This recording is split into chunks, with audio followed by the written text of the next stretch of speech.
नमस्कार दोस्तों। भगवान शिव बताते हैं असली दुख क्या होता है।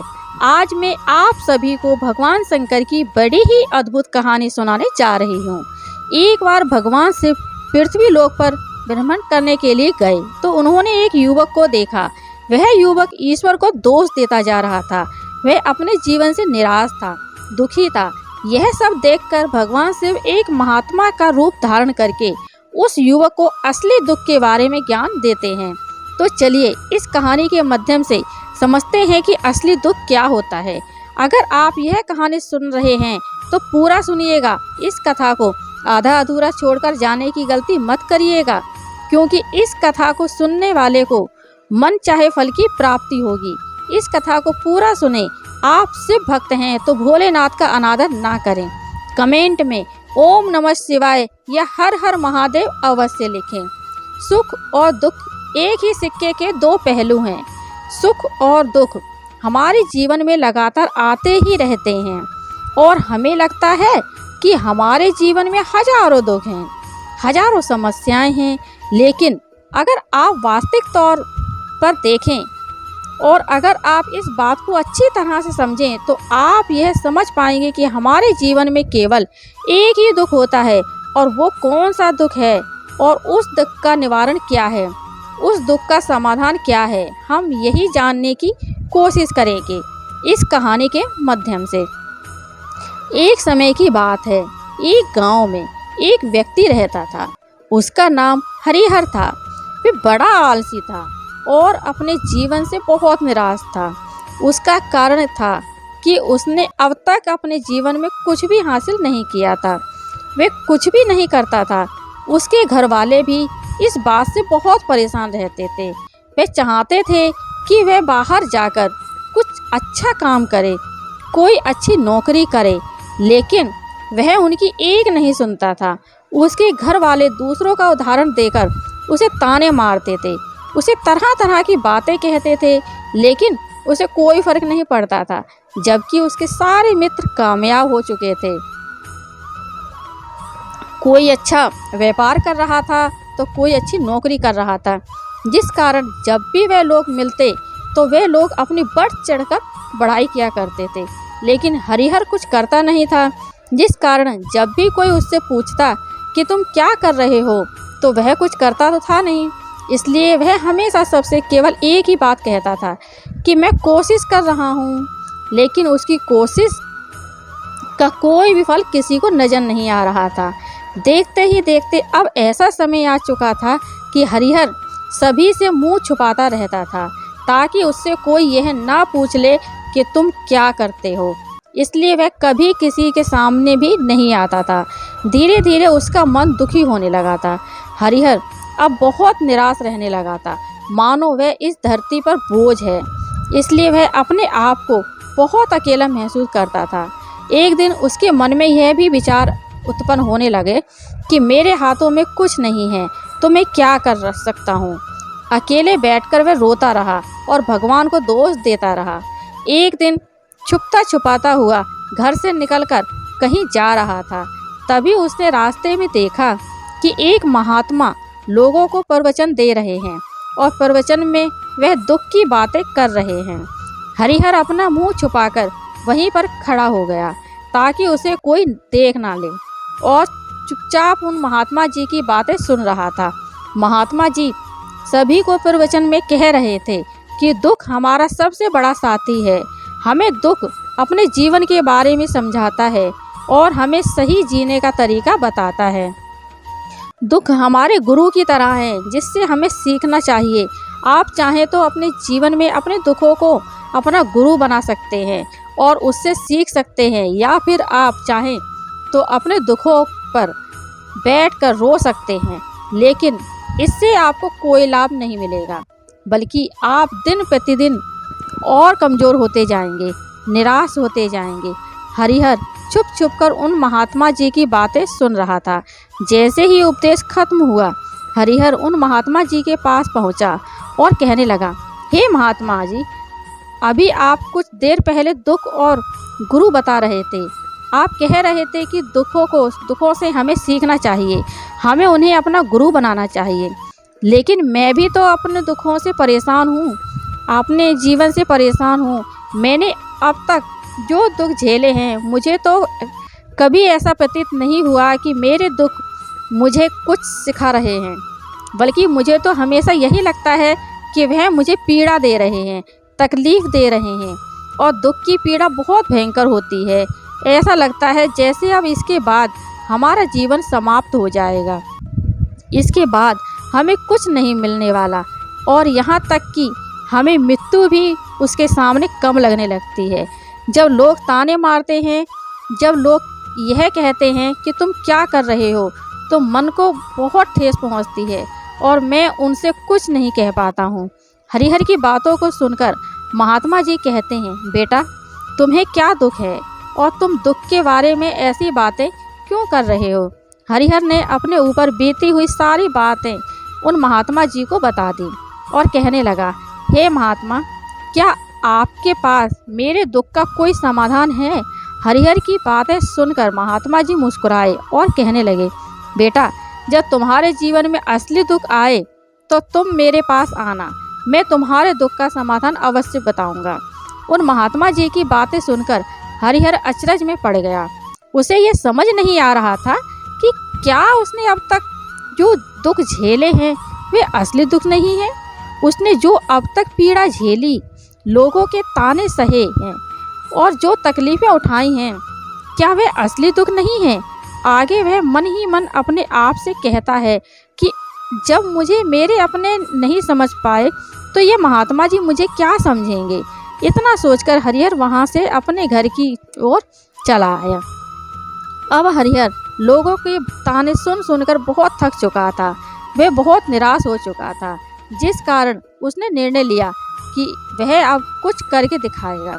उसने अपने पिता से थोड़ा सा रुपया लिया और उस रुपये से उसने एक व्यापार शुरू किया। उसके पिता बहुत खुश थे कि कम से कम मेरा बेटा कुछ करने का प्रयास तो कर रहा है, लेकिन उसे व्यापार में कोई सफलता नहीं मिल रही थी, जिस कारण वह बहुत ही हताश हो चुका था। वह बहुत निराश हो चुका था। हरिहर को ये समझ नहीं आ रहा था कि वह क्या करे, किस तरह से अपने व्यापार को आगे बढ़ाए। तभी उसके पिता ने उससे कहा, बेटा कोई बात नहीं, इसी तरह से प्रयास करते रहो, आज नहीं तो कल सफलता अवश्य मिलेगी। हरिहर ने अपने पिता की बात मानी। हरिहर अब अपने व्यापार में और भी कड़ी मेहनत करने लगा। धीरे धीरे उसे सफलता मिलने लगी और फिर उसने रफ्तार पकड़ ली। देखते ही देखते केवल 2 साल के अंदर वह एक बहुत बड़ा व्यापारी बन गया। अब उसके पास धन दौलत की कोई कमी नहीं थी। जो लोग हरिहर को पहले नापसंद किया करते थे, वही लोग अब उसे पसंद करते थे, उसकी चिंता करते थे, उसके कार्यों की सराहना करते थे। उसके माता पिता भी अब अपने बेटे से बहुत खुश थे और उसकी सफलता से अत्यंत प्रसन्न भी थे। धीरे धीरे हरिहर के मित्रों की संख्या लगातार बढ़ती जा रही थी। हरिहर के कुछ मित्रों ने उसे यह भी सलाह दी कि उसे अपना व्यापार और तेजी से बढ़ाना चाहिए, उसे अपने व्यापार को और फैलाना चाहिए।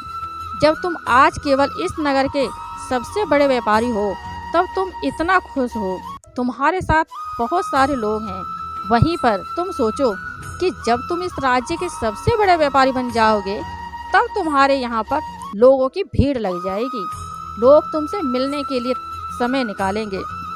यहाँ तक कि इस राज्य का राजा भी तुमसे मिलना चाहेगा, तुम्हारी तारीफ करेगा, और यदि कभी ऐसी जरूरत आ पड़ी तो वह तुमसे धन की भी उधार लेने के लिए अवश्य आएगा। हरिहर को अपने दोस्तों की यह बात बहुत पसंद आई। हरिहर ने सोचा कि मेरे मित्र सही कह रहे हैं, मुझे अपने व्यापार को और बड़ा करना चाहिए और फैलाना चाहिए, तभी तो हर कोई मेरे बारे में जान सकेगा, हर कोई मुझे पहचान सकेगा। उसने बिना देरी किए, समय को बिना गंवाए अपने व्यापार में और मेहनत करने लगा। लेकिन अब की बार उसके मन में धैर्य नहीं था, जिस कारण उसने कुछ अनुचित कदम उठाए ताकि उसका व्यापार जल्दी से जल्दी और बड़ा हो जाए। उसने कई लोगों से अधिक मात्रा में धन उधार ले लिया, जिसके उसके ऊपर काफ़ी कर्ज बढ़ चुका था। और इतना ही नहीं, वह यहाँ पर नहीं रुका, उसने अधिक से अधिक मुनाफा कमाने के चक्कर में अपने माल की गुणवत्ता को भी खराब कर दिया, जिससे अब उसके माल में वह बात नहीं रह गई थी जो पहले हुआ करती थी। लेकिन वह अपने मित्रों की बात सुनता रहा। जैसा उसके मित्र कहते थे वह वैसा ही करता चला जा रहा था। यहाँ तक कि उसने अपने व्यापार को और भी तीव्रता से बढ़ाने के लिए अपने दूसरे छोटे छोटे व्यापारियों के खिलाफ षड्यंत्र भी रचना शुरू कर दिया, जिस कारण उसके मन में अब पहले जैसा वह सुकून नहीं था। उसे अब रातों को नींद नहीं आती थी। अब उसके मन में केवल एक ही विचार रहता, किस तरह से उसका व्यापार पूरे राज्य में फैल जाए और वह इस राज्य का सबसे बड़ा व्यापारी बन जाए। इसलिए वह दिन रात केवल इसी मेहनत में लगा रहता कि उसका व्यापार जल्द से जल्द और बड़ा हो जाए। हरिहर के पास नौकर चाकर सभी सुख सुविधाएं थीं, लेकिन उसके बावजूद भी उन चीज़ों का लाभ नहीं उठा पा रहा था, क्योंकि उसका पूरा ध्यान केवल अपने व्यापार को और उन्नति पर ले जाना था। एक दिन हरिहर एक मार्ग से होकर गुजर रहा था। तभी रास्ते में हरिहर को उन महात्मा का आश्रम दिखाई पड़ा।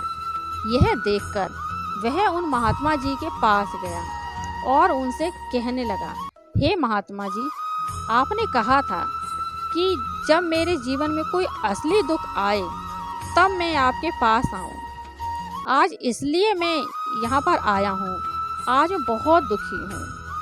मैं रातों को सो नहीं पाता। मेरे पास सब कुछ होते हुए भी मैं उनका लुत्फ नहीं उठा पाता। उसने अपनी सारी बातें महात्मा जी को बताई। महात्मा जी हरिहर से कहने लगे, बेटा, जब तुम पहली बार आए थे तब भी तुम बहुत दुखी थे, लेकिन तब तुमने अपने दुख से क्या सीखा? महात्मा जी की बातें सुनकर हरिहर बोला, हे महात्मा जी, जब मैं अपने जीवन में कुछ नहीं कर पा रहा था तब मैंने अपने दुखों से यही सीखा था कि केवल सोचने मात्र से कुछ नहीं होगा। उसके लिए हमें कुछ करना भी पड़ेगा और केवल कोई कर्म करना ही सफलता नहीं है। उस कर्म को उसके अंजाम तक पहुंचाना उसे सफल बनाना बनता है। फिर चाहे रास्ता कैसा भी हो, फिर चाहे परिस्थितियां कैसी भी क्यों ना हो, फिर चाहे कितनी भी बाधाएं आपके रास्ते में क्यों ना आ जाएं, चाहे ऐसा क्यों ना लगने लगे कि अब हमारे जीवन में कुछ नहीं बचा, हम कुछ नहीं कर सकते, तब भी हौसला बनाए रखो, उम्मीद नहीं छोड़नी चाहिए और अपने कार्य पर डटे रहना चाहिए। यह सोचकर कि जब तक मैं अपने कार्य को सफल नहीं कर लेता, जब तक मैं अपने लक्ष्य तक नहीं पहुंच जाता, तब तक मैं इस कार्य को करता रहूंगा। मैं इस कार्य में अवश्य ही सफल होकर रहूंगा, क्योंकि लोग केवल सफल लोगों को महात्मा देते हैं, उनके कर्मों को नहीं। हरिहर की यह सारी बातें सुनकर वे महात्मा जी कहने लगे, बेटा, जब तुम्हारे जीवन में असली दुख आए तब तुम मेरे पास आना, मैं तुम्हारी समस्या का समाधान अवश्य करूंगा।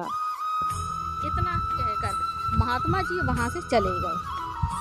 हरिहर फिर से उनकी ये बातें सुनकर आश्चर्यचकित रह गया। उसे अभी यह समझ नहीं आ रहा था कि उसने जो तकलीफें अभी तक झेली हैं, क्या ये असली दुख नहीं है? हरिहर के मन में अब एक सवाल उत्पन्न होने लगा कि असली दुख क्या है और इसकी पहचान क्या है, और मुझे कैसे पता चलेगा कि इस समय मैं असली दुख में हूँ। लेकिन उसने कुछ नहीं कहा। तभी वह महात्मा हरिहर के पास एक बड़ा सा घड़ा लेकर पहुँच जाते हैं। उस घड़े के अंदर सोने के सिक्के थे। उस घड़े को देते हुए वह महात्मा हरिहर से कहते हैं, बेटा, तुम उस पेड़ के नीचे मिट्टी में दबा दो, क्योंकि यह मेरी किसी काम का नहीं है। जब मुझे इसकी ज़रूरत पड़ेगी तब मैं वहाँ से खोदकर इसे निकाल लूँगा, लेकिन अभी के लिए इसे वहाँ पर मिट्टी के नीचे दबा दो। हरिहर ने महात्मा जी की बात मान ली और वह घड़ा मिट्टी में दबा दिया। इतना सब करके हरिहर उन महात्मा जी को प्रणाम करता है और वहाँ से वापस अपने घर की ओर लौट जाता है। धीरे धीरे समय बीतता गया। समय के साथ साथ हरिहर व्यापार में और भी ज़्यादा उन्नति कर चुका था, लेकिन माल की गुणवत्ता अच्छी ना होने के कारण अब उसके व्यापार में घाटा होने लगा और धीरे धीरे ऐसा समय आया कि उसका व्यापार पूरी तरह से चौपट हो गया। अब उसके पास कुछ नहीं बचा था। हरिहर ने अपने दोस्तों से जो कर्ज लिए थे वो कर्ज भी उसे चुकाने थे, लेकिन हरिहर यह सोचकर निश्चिंत था कि उसने वह कर्ज अपने मित्रों से लिया है, जिस कारण वह उन्हें लौटाने में थोड़ी देर अवश्य कर सकता है। वह तो यह सोच रहा था कि उसके मित्र उसका बुरे समय पर साथ देंगे, लेकिन सबसे पहले उसके मित्र ही उससे अपना कर्ज वापस लौटाने की मांग करने लगे। तब हरिहर को एहसास हुआ कि कोई भी अपना नहीं है। उसने अपने मित्रों से उस कर्ज को लौटाने के लिए थोड़ी सी मोहलत मांगी, लेकिन हरिहर के किसी भी मित्र ने उसे कर्ज को लौटाने के लिए मोहलत नहीं दी, बल्कि वे लोग उसे जान से मारने की धमकी देने लगे। अपने मित्रों के मुंह से यह सब सुनकर हरिहर बहुत ही आश्चर्यचकित हो रह गया। वह जो कुछ सोच रहा था उसके साथ सब कुछ उल्टा हो रहा था। व्यापार के चलते उसके बहुत मित्र और शुभचिंतक बने थे, पर वह सब उससे दूर जाने लगे थे। हर कोई उससे पीछे छुड़ाना चाहता था, कोई भी उसका साथ नहीं देना चाहता था। धीरे धीरे उसकी सारी संपत्ति नीलाम हो गई। अब उसके पास कुछ नहीं बचा था, वह सड़क पर आ चुका था। एक दिन हरिहर ने अपने पिताजी से कहा, पिताजी मेरी मदद कीजिए, मेरे ऊपर बहुत कर्ज है, मुझे उसे लौटाना है, कृपया करके मुझे थोड़ा सा धन दे दीजिए। इस पर हरिहर के पिता ने हरिहर से कहा, बेटा मेरे पास यही एक छोटा सा घर है, अगर यह भी मैं तुम्हें दे देता हूँ तो मैं और तुम्हारी माँ कहाँ रहेंगे? हमें भी दर दर की ठोकरें खानी पड़ेंगी। ले देकर अब हमारे पास केवल यही संपत्ति बची है, इसलिए मैं तुमसे क्षमा मांगता हूँ। अपने माता पिता के मुख से यह सुनकर हरिहर चुपचाप वहाँ से चला आया और मन ही मन वह सोच रहा था कि मेरे पास अब कुछ नहीं बचा है, मेरे पास जो कुछ था वह सब कुछ तो लुट चुका, मेरा सब कुछ तो अब बर्बाद हो चुका है। भला अब मैं जीकर भी क्या करूँगा? अब मेरे पास केवल एक ही रास्ता है जिससे मैं अपने कर्जदारों से अपना पीछा छुड़ा सकता हूँ। यह सोचता हुआ वह एक ऊंची पहाड़ी की ओर पहुंचा। वह पहाड़ी पर चढ़ने ही वाला था कि तभी उसे याद आया कि उन महात्मा जी ने कहा था कि जब तुम पर असली दुख आए तभी तुम मेरे पास आना, मैं तुम्हारी समस्या का समाधान अवश्य करूँगा। यह सोचकर हरिहर के मन में एक बार फिर उम्मीद की लहर दौड़ पड़ी। हरिहर दौड़ता हुआ उन महात्मा जी के पास पहुंचा और हरिहर ने उन्हें प्रणाम करके अपने ऊपर बीती हुई हर एक बातें उन्हें बता दी और कहने लगा, हे महात्मा, आपने कहा था कि जब मेरे ऊपर असली दुख आए तब आप उसका समाधान अवश्य करेंगे। तभी वह महात्मा जी हरिहर की इस बात को सुनकर मुस्कुराने लगे और कहते हैं, बेटा कहाँ है असली दुख? जब तुम्हारे जीवन में असली दुख आएगा तो मैं उसका समाधान अवश्य करूँगा। उन महात्मा जी के मुख से यह सुनकर हरिहर के सब्र का बांध टूट गया और हरिहर ने उन महात्मा जी से कहा कि क्या मैंने आज तक जो भी दुख झेला है, जो भी तकलीफ झेली है, क्या यह दुख नहीं है? क्या इसे दुख नहीं कहते? तभी वह महात्मा हरिहर से कहते हैं, बेटा पहले तुम मुझे यह बताओ कि तुमने अपने दुख से क्या सीखा है। इसका जवाब देते हुए हरिहर उन महात्मा से कहता है, हे महात्मा, मैंने तो यही सीखा है कि जो लोग तुम्हारी तरक्की में तुम्हारा पीछा करते हैं वो लोग अवश्य ही तुम्हें धोखा देंगे, क्योंकि ऐसे लोग बुरे समय पर तुम्हारा साथ नहीं देने वाले, बल्कि तुम्हारा फायदा उठाने का ही वे प्रयास करेंगे। इसलिए ऐसे लोगों पर भरोसा ना करें, बल्कि जो लोग तुम्हारी असफलता के समय पर, तुम्हारे बुरे समय पर तुम्हारे साथ खड़े हैं, वही तुम्हारे असली मित्र हैं और वही तुम्हारे साथ रहते हैं। और ऐसे लोग तुम्हें बहुत कम मिलते हैं। जिन्हें भी ऐसे लोग मिलते हैं उन्हें हमेशा उनकी कद्र करनी चाहिए। जब तुम कोई कार्य कर रहे हो तो उसे पूरी ईमानदारी से करो, धैर्य रखो, लालच ना करो, क्योंकि ऐसा करने से तुम्हारे साथ ही बुरा होगा। और तुम हमेशा नुकसान में रहोगे। हरिहर की यह सारी बातें सुनकर महात्मा उसे उस घड़े के पास ले गए जहाँ उस घड़े को उन्होंने मिट्टी में दबाया था। उन्होंने गड्ढा खोदा।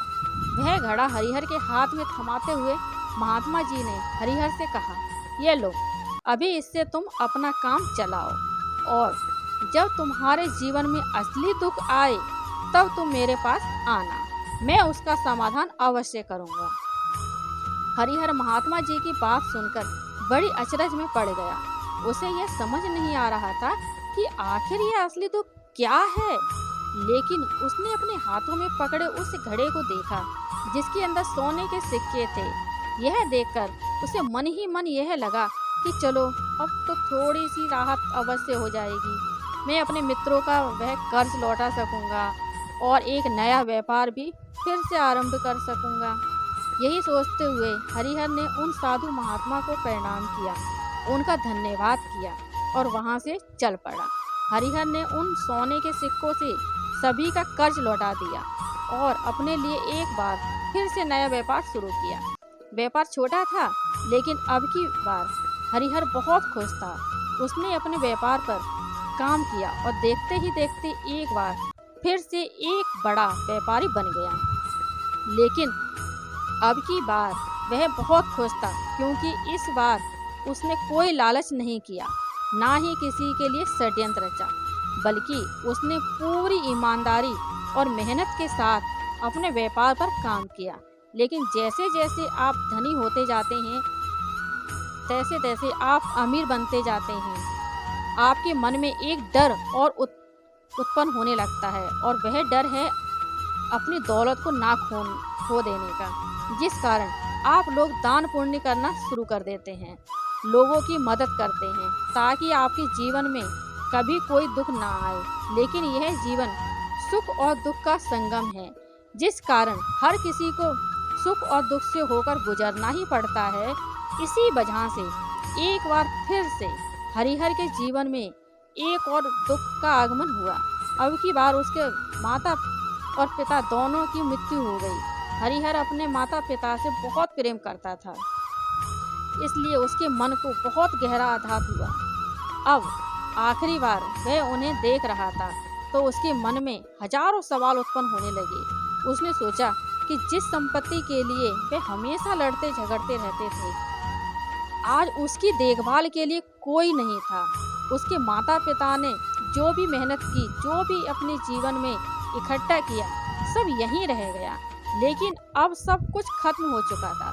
हरिहर का मन अब बहुत बेचैन हो रहा था। उसके मन में हजारों सवाल उत्पन्न हो रहे थे और वह अपने आप को बहुत अकेला महसूस कर रहा था। उसे बहुत खाली समय महसूस हो रहा था। उसने इधर उधर देखा, लेकिन उसे कुछ समझ नहीं आया। तभी उसे उन महात्मा जी की याद आई। वह तुरंत ही भागा, उन महात्मा के पास पहुंचा। उसे देखते ही उन महात्मा ने हरिहर से पूछा, क्या बात है बेटा, कोई फिर से दुख आ पड़ा है क्या? तभी हरिहर ने कहा, नहीं गुरुदेव, अब तो सब ठीक है, लेकिन आज मेरे माता पिता की मृत्यु हो गई और मैं बहुत अकेला महसूस कर रहा हूँ। मैं बहुत दुखी महसूस कर रहा हूँ। महात्मा जी हरिहर से कहते हैं, बेटा, इसमें दुखी होने वाली क्या बात है? यह तो जीवन है। यहाँ पर कोई भी रहने नहीं आया है और ना ही कोई रहेगा। हम सब एक ना एक दिन मृत्यु को प्राप्त हो ही जाएंगे, और मृत्यु कब आएगी यह किसी को नहीं पता। हो सकता है कि तुम्हारी मृत्यु कल ही हो जाए। मैं तो अभी जवान हूँ और मुझे तो अभी अपनी पूरी उम्र जीना है। मैं तो कुछ करना चाहता हूँ, और आप कह रहे हैं कि मैं कभी भी मृत्यु को प्राप्त हो सकता हूँ।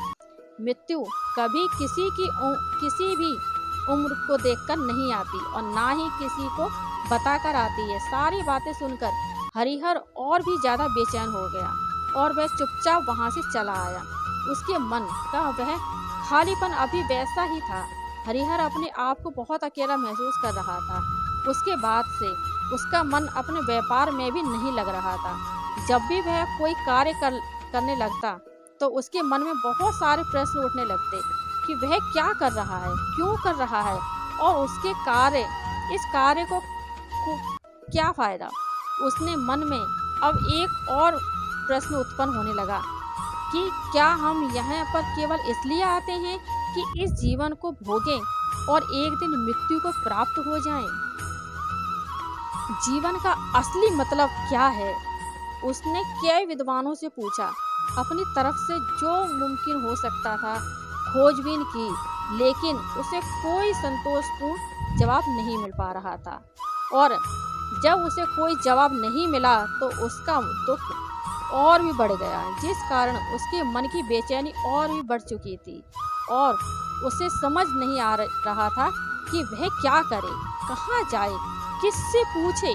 तभी उसे फिर से उन महात्मा जी की याद आई। हरिहर फिर से उन महात्मा जी के पास पहुंचा और उसने अपने मन की सारी बातें उन महात्मा जी को बताई। महात्मा जी हरिहर से कहते हैं, बेटा, आज पहली बार तुम्हारे जीवन में असली दुख उत्पन्न हुआ है, जिसे हम दुख कहते हैं, जो दुख कहलाने लायक है कि हमें पता ही नहीं कि हम क्या कर रहे हैं, कहाँ जा रहे हैं, क्यों जा रहे हैं, वे कौन हैं, क्या है, क्यों हैं, हम क्या करना चाहते हैं। तभी हरिहर उन महात्मा जी से कहता है, हे महात्मा, आप मेरे इस दुख का निवारण कीजिए। महात्मा जी हरिहर से कहते हैं, हम सबके अंदर क्रोध, लालच, लोभ जैसी कई वासनाएं हमारे अंदर घर करके बैठ जाती हैं, जिस कारण हम अपने जीवन को टुकड़ों में जीते हैं और हमारी चेतना कभी एक नहीं हो पाती। हम कभी एक जगह सोच नहीं पाते, समझ नहीं पाते और हमारी ऊर्जा शक्ति भी पूरी तरह छिन्न भिन्न हो जाती है।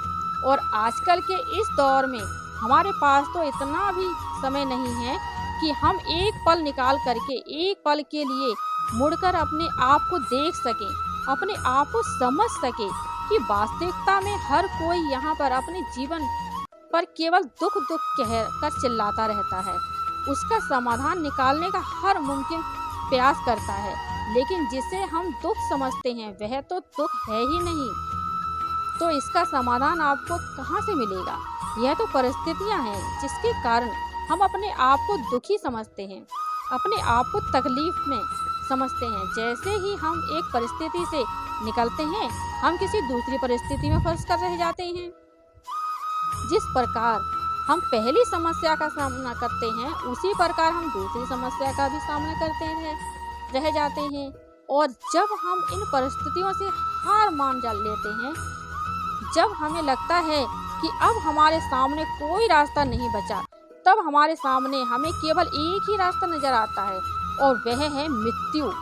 लेकिन यह कोई समाधान नहीं है, यह कोई रास्ता नहीं है। इसलिए यदि आप सचमुच अपनी समस्याओं का समाधान चाहते हैं तो अपने आप को इकट्ठा करना सीखें, अपनी ऊर्जा को इकट्ठा कीजिए और अपने ऊपर ध्यान लगाकर मृत्यु से पहले अपने आप को पहचानो, अपने आप को जानो, अपने आप को बिखरने मत दो। तभी हरिहर उन महात्मा जी से कहता है, हे गुरुदेव, क्या फिर हमें इस जीवन को नहीं जीना चाहिए? क्या हमें अपनी इच्छाओं को पूरा नहीं करना चाहिए?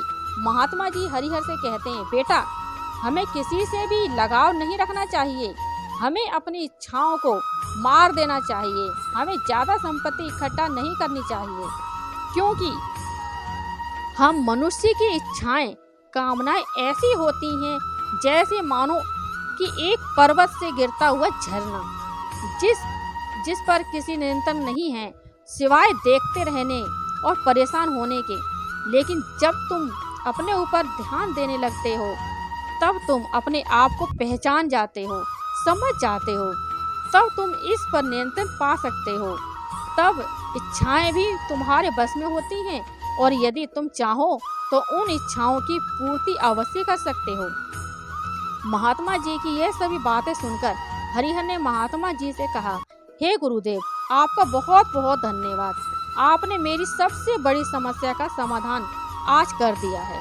मैं आज से अपने आप को एकत्रित करूंगा।